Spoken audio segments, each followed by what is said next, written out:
Hello everyone, ahanbamaktada mayam pumnamakpu khurumjari. Ngasidi aikhoi hingol koirusi mayam yumgi chanaba mana masing khara thai sar yaudana ado ai yumgi chanaba khara chu hekla ani mayam yengminarurasi ado mayam video si loiba phawba yengbiyo nungai nungai te haibado comment ta haibirao mayam yengminarurasi.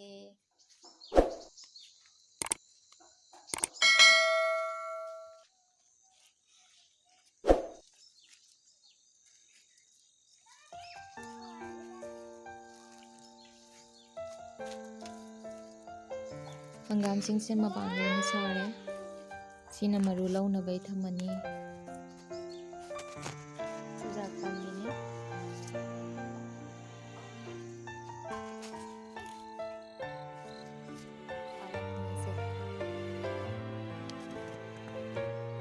palak ni se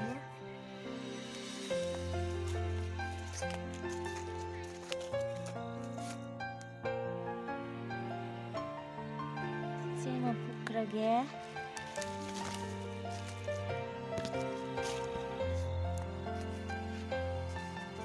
sina hawai trap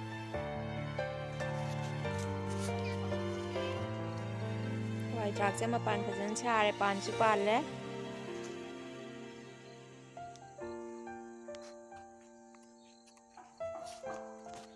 le tu marum change khara khara sima hekage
Taurunu haiba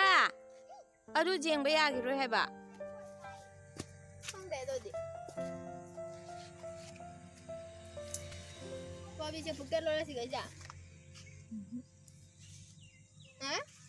dagan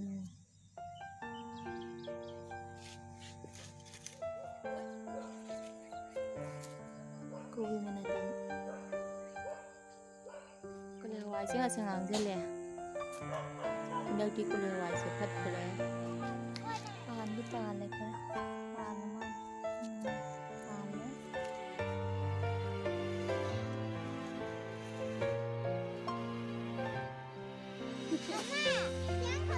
kai no phung ngam ga trana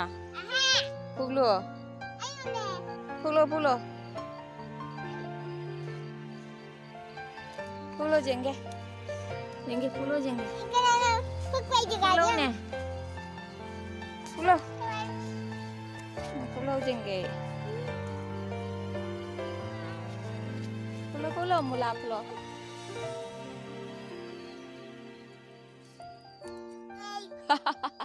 ngamdraba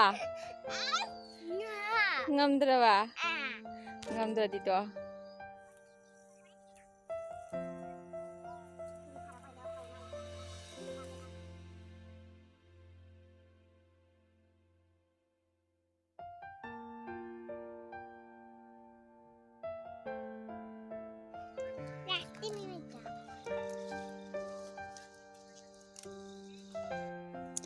sina umorok pambine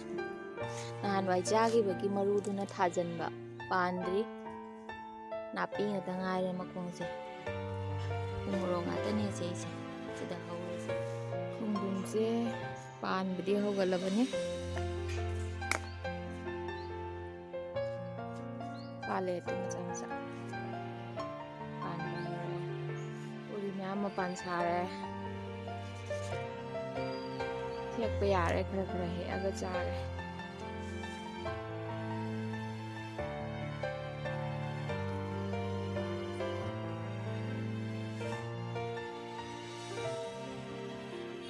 ma'am palak heklakpada sida leire samtore loina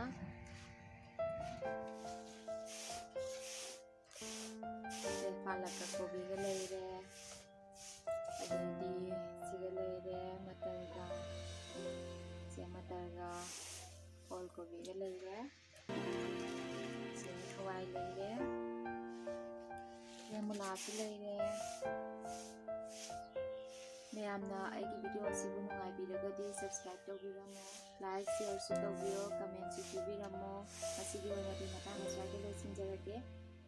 mathangi video da mu unarasi bye